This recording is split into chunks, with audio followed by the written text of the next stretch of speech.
We are back on Larry the LR4. Yes, I have now officially named him. His name is Larry. In today's video, we're going to be figuring out whether the LR4 needs a full engine replacement. Now, in order to do this, we're going to have to start taking apart the engine just a little bit to see if we can understand a little bit more of what is going on with this current engine that's in the vehicle.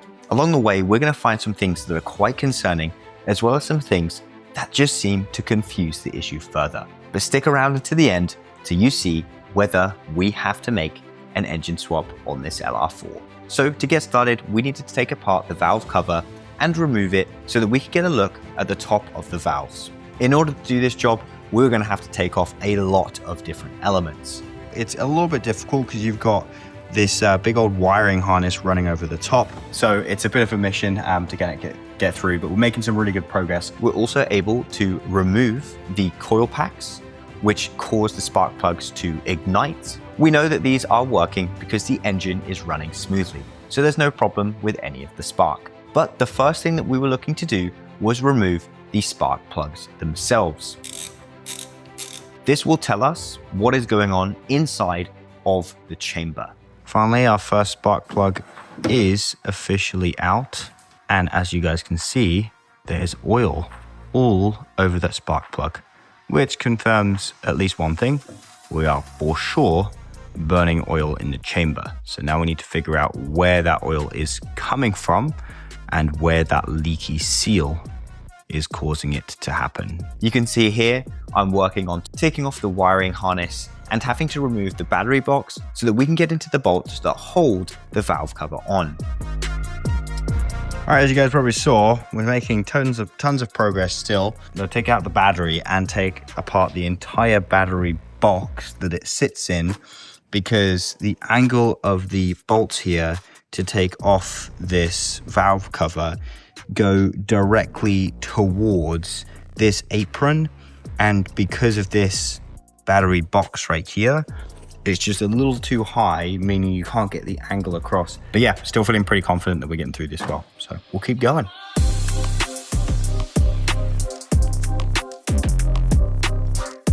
don't know if you can tell by the sweat beading down my face, but getting off these freaking hoses was the most painful thing ever. In order for me to get into these final coil packs and bolts, I had to get these out of the way. One of the clips was facing completely the wrong way. I'm not using the perfect tool, but a pretty damn good one. And that shit was so hard. So now we are only a few bolts away from truly being able to get off this valve cover. So let's keep going. So after I was finally able to get the fuel rail off, we ran into a problem. These fuel injectors are very difficult to remove, and they actually require a very special tool from Jaguar Land Rover. It's like a rail with a hammer on it, and it clips onto these fuel injectors, and you slide it up and it will clip them out of their holes. Well, that all happens to be $150, which seems just ridiculous for a tool that is so simple. So as always, I hopped on Amazon and eBay to see if I could find myself a cheaper part. And lo and behold, I did for just $57. After it arrived in the mail, here she was. Okay, so the magical tool has come in. Here we go. Are you ready? Oh! Here it is, the tool that is needed for us to take out these fuel injectors. First, we're going to take off that fuel rail and the sensors that are attached to it, and then we'll be able to take off the fuel injectors, which means we'll finally be able to get into these valve covers and take them off. So let's get into it.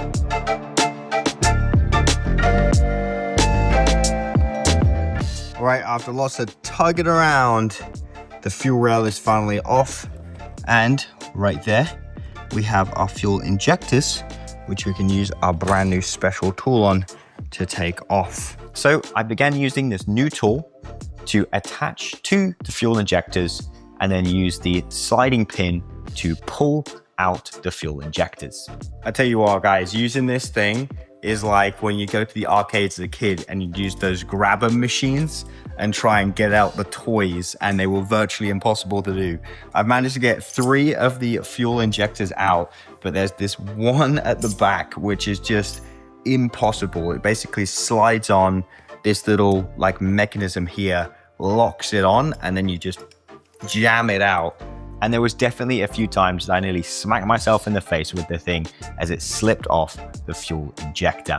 There were these coolant pipes that were in the way, so we had to remove them first. And then after that, the battery box was still in the way. So out came the battery, out came the box that the battery sits in, and then finally we were able to get this tool on. Every single time I work on a Land Rover, there's always something that makes me think, why? Just why did you place it there? Okay, well, it took a lot of convincing, as you guys all saw there on the camera, but finally, all our fuel injectors, all of our spark plugs are out, and every single bolt that holds on this valve cover is officially loose. So we are very, very close now to getting that valve cover off, and I had to use an elbow with my 10mm on it to get in on some of these lower bolts, as well as the ones that are located towards the back of the valve cover over here, because they kind of go underneath like the wall right here. So you have to kind of get in and to the back. But yeah, we always like a fun challenge on these cars for sure. So after we got all of the fuel injectors off, we were able to give them a bit of inspection. This was the condition that the fuel injectors were in. They don't look too bad. They are very, very dirty and very, very oily, which would probably say that there is still a lot of oil going through those chambers and end. And after all of that was done, it was time. We were going to take the valve cover off, but this wasn't an easy job either. We had to loosen off every single one of the bolts a certain amount, and then only after we'd done that were we able to break the seal that is caused by the gasket, allowing us to take the valve cover off. But after a little bit of jiggling around, we were finally able to take it off. Oh, we're so close, I'm sweating. I feel like it's stuck on some, still feels attached somewhere. Cuts this bastard. Get off. Oh, there we go.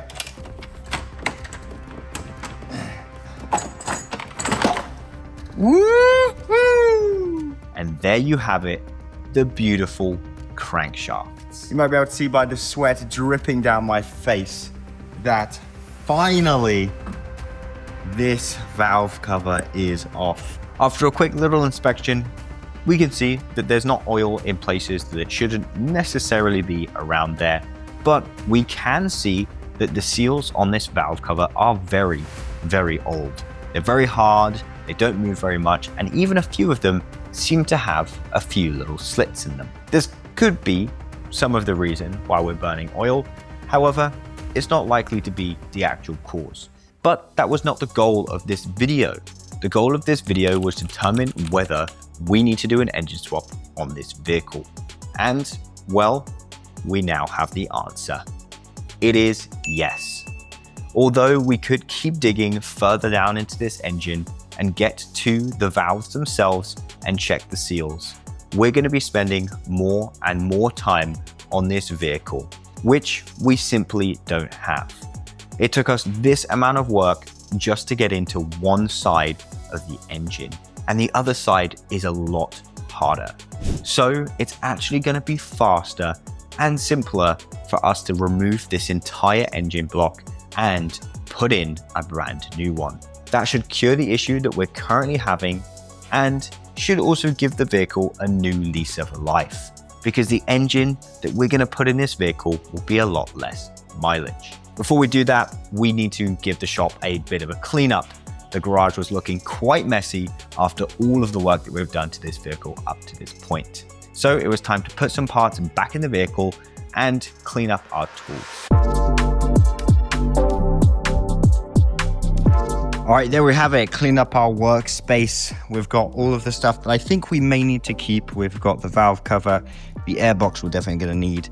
And then we've got our coil packs here. Obviously, all of the old fuel injectors and the spark plugs are perished. We won't be using those. The rest of them, we've all just put back in place. We had this bolt here that we just put back in. All of our battery holder bolts we just put back in place so we can sit this in here. But with that, the engine bay can be closed for now until we get back on to tearing the front end apart. We're gonna have to take out all of the rad and the frame area right here so that we can pull the engine out forwards, obviously detaching it from the transmission underneath. After that, it was time for us to order up this new engine. And I'm gonna reveal to you guys exactly how much a new engine costs for an LR4, just like this. All right, there we go. We officially have ordered the engine, $3,499. A steal. I thought it was going to be $1,000 more than that, but the prices have gone down on these engines, which is really good to see. So I used this company right here called Auto Power Source. And I must say, so far, I haven't received the engine yet, so we'll have to wait to see, but their customer service, exceptional. I called them up. Their support team answered all of my questions about the engine and made sure with my VIN that it was going to fit my vehicle perfectly, which was really helpful. And then the other thing that I was a little unsure of was what things do I need to order or replace from the old engine to the new engine. And super helpfully, these guys have prepped a full engine pre-installation checklist that tells you what it comes with and what it doesn't, and every single step to go through. So now I have a full list of stuff that I can transfer over as long as it's good on the old engine, or obviously buy new if we need to buy those. So things like the seals, I'll need to buy new, but things like the brackets and sensors, obviously we can take the wiring harness from the old engine and put it on this new one too. So really excited about that, and a huge shout out to them so far. So as you can see, in the next video, we are going to officially be doing an engine swap on this LR4. I'm so excited. I've never done an engine swap in my life, and we're going to be bringing in the master mechanic to help us on this. My dad will be joining us in the next video. So we'll see you then. But for now, make sure you subscribe and comment down below if you think the engine swap was the right decision.